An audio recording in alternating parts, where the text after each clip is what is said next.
What does it really mean to know yourself? People generally ask this kind of existential questions when they start thinking about their life. Don't worry when it visits you, because it's the most humane action anyone can do. They often say you have two different lives. The first one starts the day you are born, and the second one starts the day you find out why. The nitty-gritty part of being a human lies behind giving meaning to existence. I often used to look around and think, bees were flying and visiting flowers to make honey. How could they know it's their duty, and how they were so persistent at doing it every single day? Of course, this was applicable to all creatures. Fish knew where to swim, birds knew when to immigrate, and all sorts of stuff. There was a perfect delicate balance in the universe. And there were only one species that could function improperly: the human race. Humans were weird, and I was one of them.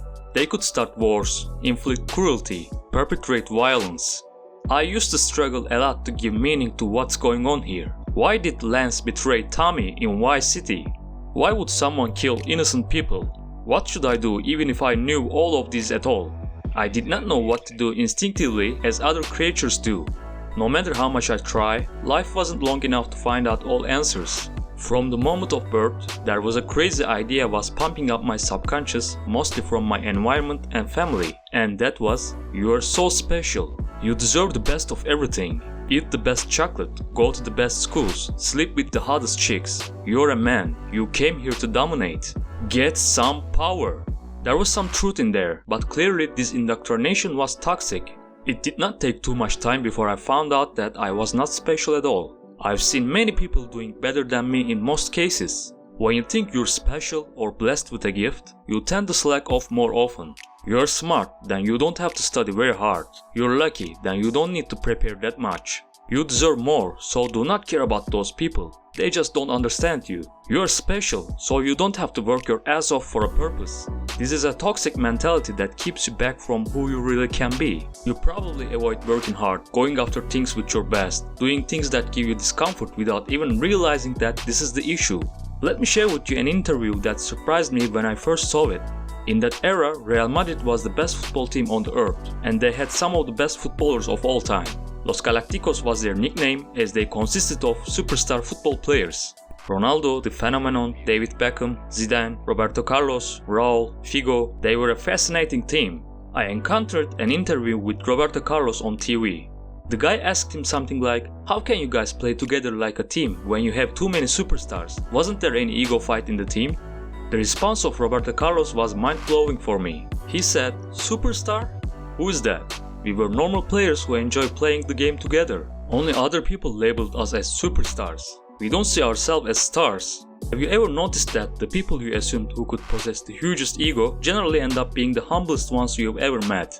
The urge to feel special is a disease, and it can make you invisible in this world. And that is what they are pumping us with from the moment of birth. All the mass media, cartoons, advertisements, parents, doctors, teachers are treating us like we deserve more. Many young people cannot overcome this disease, and they think someone has to be special to achieve special things. Scarcity and hardship end up being the underrated values of this age.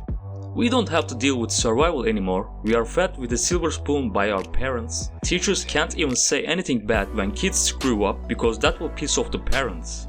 However, that's not the reality of the world. Nature always whispers in our ear the harsh truth. Life is temporary, and that is certain. Do you remember the scene where Rocky talked to Mickey? Nature's smarter than people think. And nature is smarter than people think. Little by little we lose our friends, we lose everything. We keep losing and losing till we say, you know, oh, what the hell am I living around here for? I got no reason to go on. But with you, kid, boy, I got a reason to go on. There have been billions of people who thought they were special. Do you hear about them? Yeah, me neither. They are all gone, as we all eventually will. We are only part of a great circle of life. If one dies, a new one comes as a replacement, and the game simply goes on like that. Well, what the hell? Let's jump out of the window and die then. We don't matter. Woohoo! That would be a stupid interpretation. Look at what Mickey did. He found out the inspiration that he can hold on to. It's their family for some people. Maybe it's their business or musical instrument for other people. The crux of the matter, we always have the power to do something. A mentally broken person could still watch a motivational YouTube video, starts doing push-ups at home, maybe join a gym later. Maybe he continues to care about his personal development and completely transform himself in a year. Some people don't even bother to move while others use their will to make a change. Some people complain when they see that people are suffering, dying from hunger. But some people say, well, maybe we can help them. Knowing yourself is about discovering how you help in the best manner, because we are all connected. What you do for yourself will affect you, me, and the whole universe. If you discover where you can make the best contribution, you will be rewarded massively for it. What we call myself is not a separate entity from other people. Contrarily, our identities are directly related to our relationships. When you know yourself, you know what you can do the best as a work. You do it with joy, and people feel it by reflecting more joy to you. If you're a musician, people appreciate your music when it connects with their inner being. If you're a filmmaker, people love watching something that is an amazing experiment. If you raise a nice kid, people say to your face, what a beautiful kid that you raised. Your decisions pile up and they form your identity as a whole. When you're far from knowing yourself, the destination will be a random place and most likely you won't like where you end up at the end. Unfortunately, most people don't even think about this issue and they let their spirit die inside. Why do most people fail? Because they are beat up by resistance, which is the destructive force that we all have inside. The resistance wants to keep you at bay by not allowing you to follow your bliss. We all have a type of genius that's also called eudaimon in Greek mythology. But we also have a dark side. When you betray your soul, the resistance gets stronger and eventually becomes your master. The more you feed the dark side, the more you become destructive and obey the commands of resistance. These people harm themselves, they harm the universe, and they never stop. They have eyes, but they don't see. They have ears, but they don't hear. They had a soul, but sold it. Let me give you a strange example. Adolf Hitler actually wanted to be an artist. The leader of the Nazi party in Germany was also a painter. He produced hundreds of works and sold his paintings and postcards to try to earn a living during his Vienna years. He applied Academy of Fine Arts and later to the School of Architecture in Vienna. Have you ever seen one of his paintings? I haven't.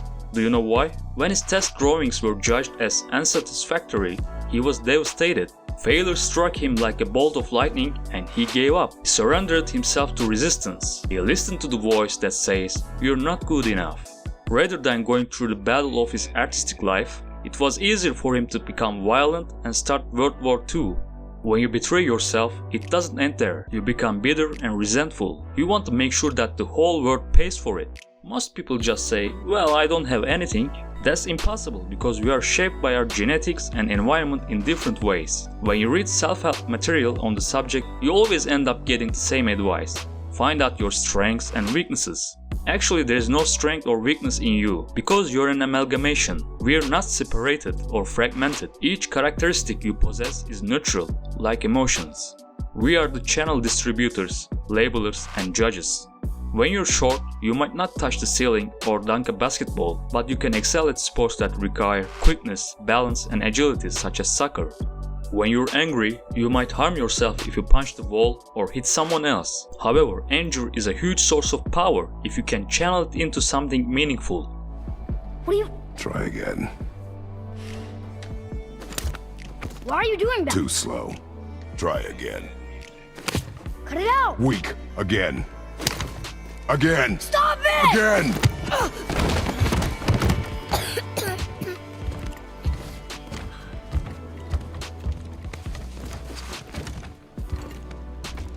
Your anger. You can get lost in it. The path ahead is difficult. And you, Atreus, are clearly not ready. It's such a devastating state when you don't have any food on the table. However, poverty teaches you great virtues. A person who is tested with hunger will highly likely be far from ingratitude and vanity. The story of one-armed boy. There was a boy who was born without a right arm. On his 9th birthday, he asked his parents if he could join a karate club. They were delighted by the idea and the boy quickly became a regular at the local dojo. The boy wanted to compete in a tournament and asked his master if this was possible. The master said yes, but only if he listened carefully his master and trusted him. The master taught the boy one move and one move only. The boy practiced it diligently, but after a while he was worried that the other boys were learning a range of moves and he only had one. He asked the master to teach him other moves, but the master said no. The master just urged the boy to keep practicing that one move. The boy won the first round of the tournament, and then the next round and the one after that, until he found himself winning the entire tournament. The boy was baffled. How did he do it? He asked the master how a boy with only one arm and one move only could win a karate tournament against these other boys. The master smiled and told the boy that there is only one defense against the move the boy learned, and that defense involves grabbing the attacker by the right arm. So what you call as your biggest weakness can end up your biggest strength. We just have forces that seems to direct us in certain ways. Now, think about the whole schooling system. Do you see clearly how bullshit that is? Albert Einstein said, everybody is a genius. But if you judge a fish by its ability to climb a tree, it will live its whole life believing that it's stupid. A fish is specialized to swim superbly and its ability to climb a tree is non-existent or rudimentary. What would happen if Cristiano Ronaldo was forced to become a goalkeeper or Michael Jordan to be a soccer player? They would be nowhere near where they are right now, and we wouldn't even know their names. When you were a kid who failed at math, you were criticized ruthlessly and demoralized by weakening your confidence levels as it's your fault. However, math might be the last thing you need to excel at. Nobody even gave a damn about the chance that maybe you have a different type of talent. In school, you're programmed to not care about yourself, but to meet the expectation of an authority. School is not a place for education. It's a place where young brains are indoctrinated to become a slave for the government or system. They only care about whether the wheels of the society will keep turning or not. So against all odds, how can someone find out who they are?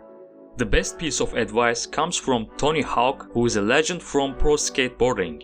He is widely considered to be one of the most successful and influential pioneers of modern vertical skateboarding. He was able to buy a luxurious house for his parents when he was only 16 years of age from the money he earned from skating. Let's listen to him.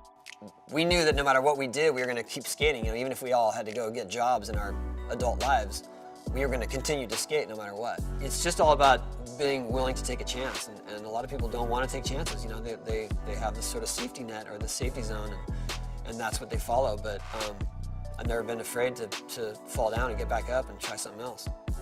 The best piece of advice I can give is to do what you love doing, and everything else will fall in place. Because no matter what, no matter how far you go in it, or how difficult the struggle is in getting accepted and doing it, you are going to enjoy doing it.